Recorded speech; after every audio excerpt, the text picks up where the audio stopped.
They say the sense of taste is the first thing to go when you get old. You start over-salting your potatoes, you put too much sugar in your tea. My daughter-in-law, Jessica, banked on that.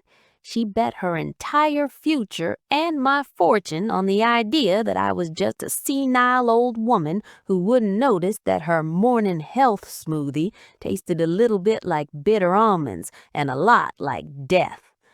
I'm 80 years old. I live in the house my husband built with his bare hands and his brilliant mind. I have survived a recession, a hip replacement, and the loss of the love of my life. But nothing prepares you for the moment you realize the person smiling at you from across the kitchen island holding a glass of green juice is actively trying to kill you. I didn't call the police immediately. Oh no, that would have been too easy. I needed to be sure. And once I was sure, I needed to make sure she never hurt my son again. If you stick around until the end, I'm going to tell you exactly how I turned her own Thanksgiving dinner into a courtroom confession. Before we walk into that dining room, I have a small favor to ask. I'm sharing this painful chapter of my life so that maybe, just maybe, one of you recognizes the signs before it's too late.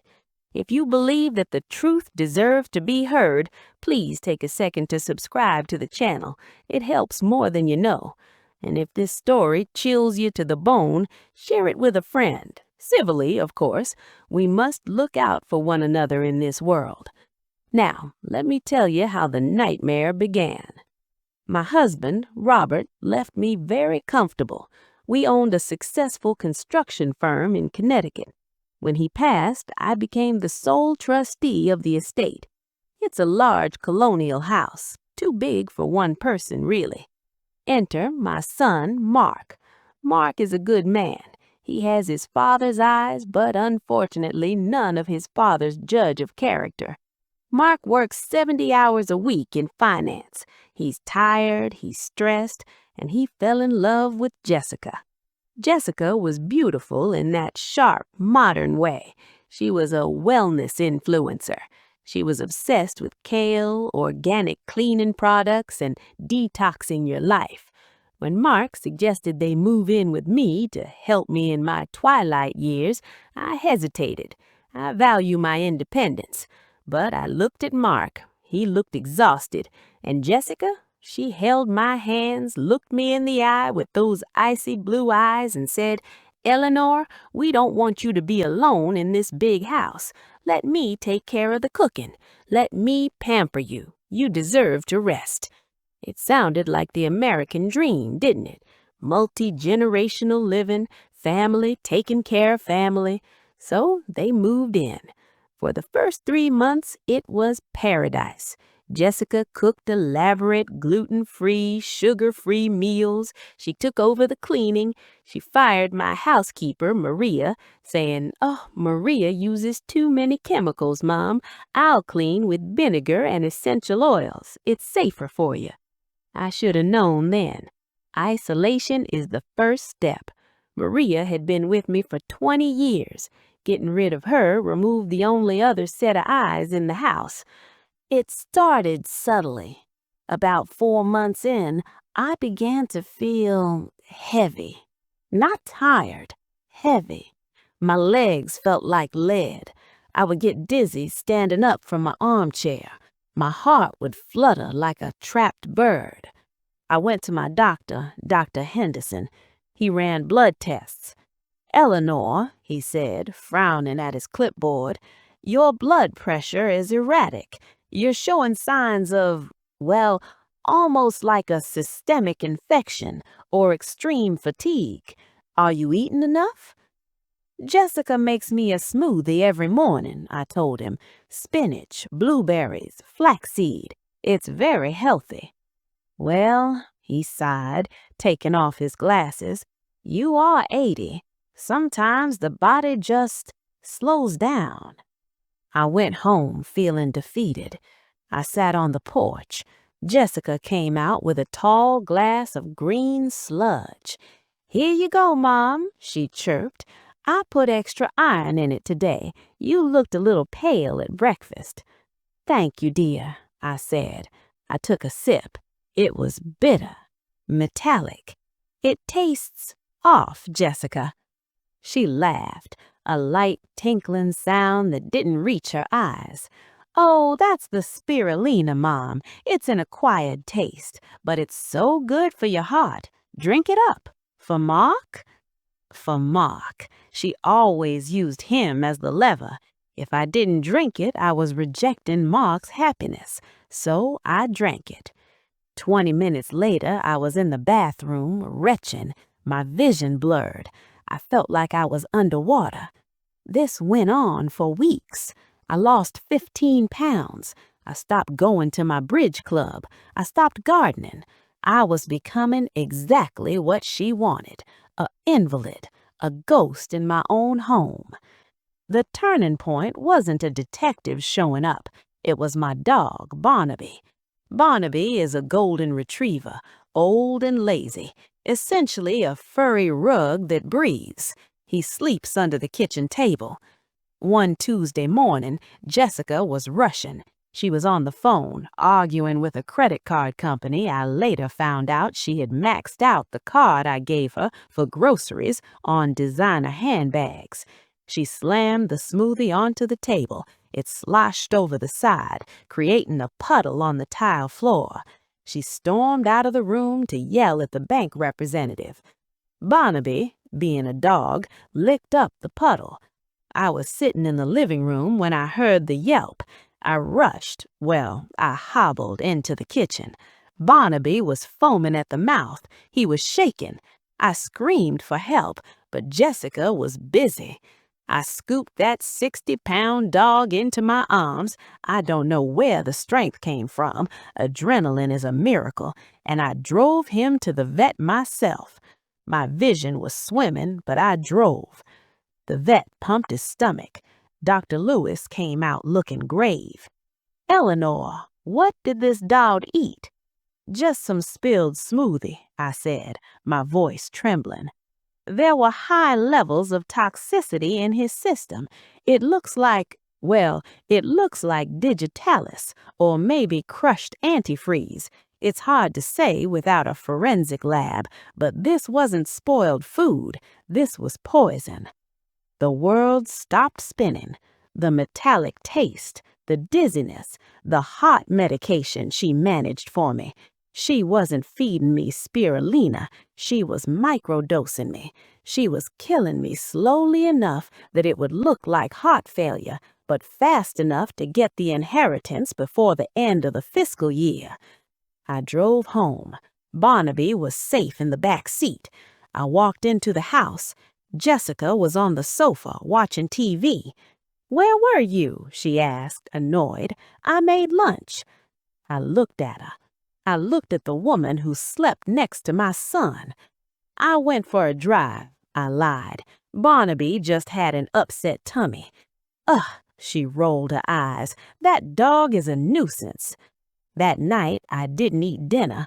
I scraped it into a Ziploc bag when she wasn't looking and hid it in my purse. I needed proof. Hard, undeniable proof.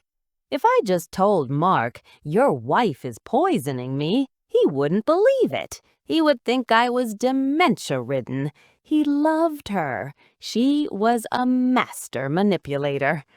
I hired a private lab. I sent the Ziploc bag of organic lentil soup. 3 days later, I got the email. Traces of ethylene glycol and crushed oleander. Deadly over time. Hard to detect if you aren't looking for it. I had the smoking gun. Now I needed the audience. Thanksgiving was 4 days away. It was perfect. My brother was coming, Mark's boss was coming, the neighbors were coming. It was going to be a classic American Thanksgiving, and it was going to be Jessica's last meal in this house.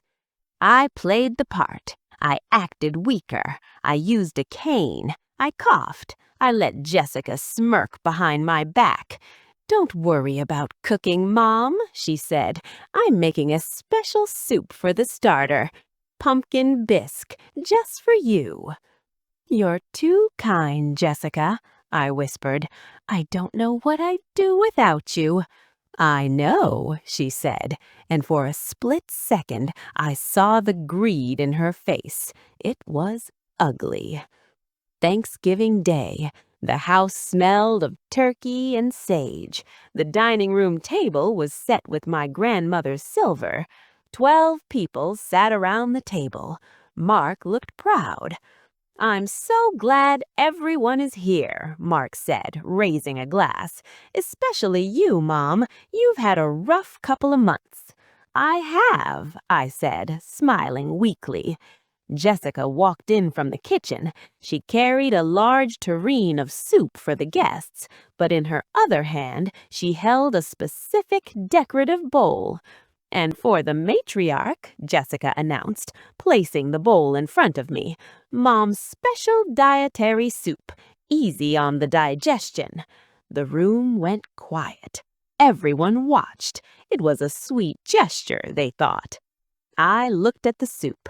It smelled of nutmeg and betrayal. I looked up at Jessica. She was hovering, waiting for me to take the first spoon.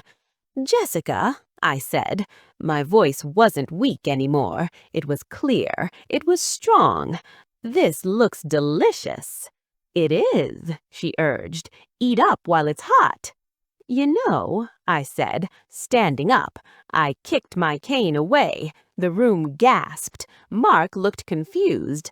"Mom?" "I've been feeling so much better since I stopped eating your breakfast smoothies, Jessica," I said. Jessica's smile faltered. "What are you talking about? Sit down, Mom." "This soup," I pointed to the bowl. "You made this just for me?" "Yes, because of your allergies." She was getting nervous. Her eyes darted around the table. "I see. Well, in our family, the hostess always tastes the food first to ensure it's safe for the guests. It's a tradition." I picked up the bowl. I walked around the table. The silence was deafening. I placed the bowl directly in front of Jessica. "Eat it," I commanded. "Mom, you're making a scene," Mark said, standing up. "What is going on?" "She won't eat it, Mark," I said, keeping my eyes on Jessica. "Ask her why." Jessica laughed, but it sounded like a choke. "This is ridiculous. I'm not hungry. I've been cooking all day."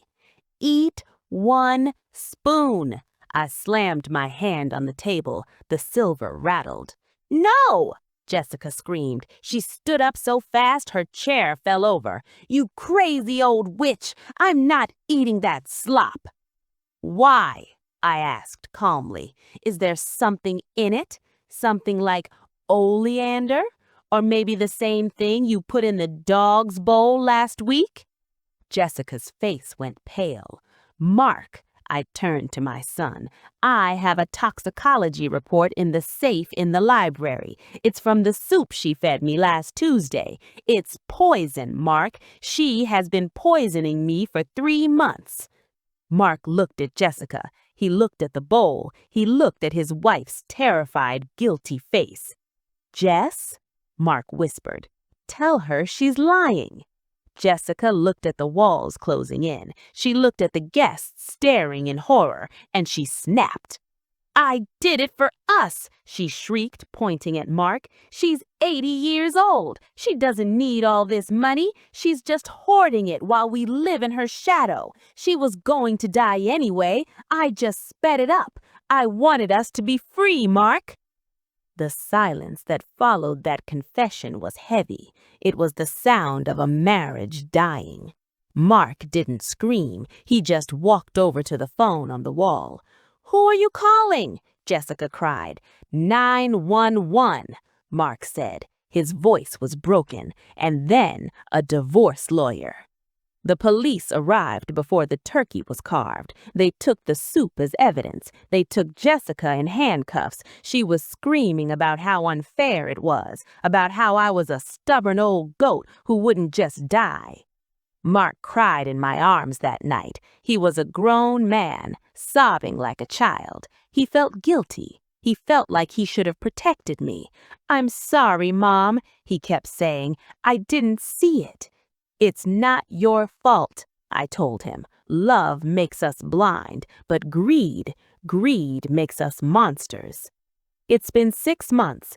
Jessica is awaiting trial. The charges are attempted murder. My health has returned. I'm gardening again. Mark lives with me, but not to take care of me. We take care of each other. We hired Maria back. And the lesson? It's a hard one. We want to trust family. We want to believe that the people we let into our homes have our best interests at heart. But listen to your gut. Listen to your body. And if your food tastes bitter, don't be polite. Spit it out. Because the only thing more dangerous than a stranger in the dark is a smiling enemy at the breakfast table. Thank you for listening to my story.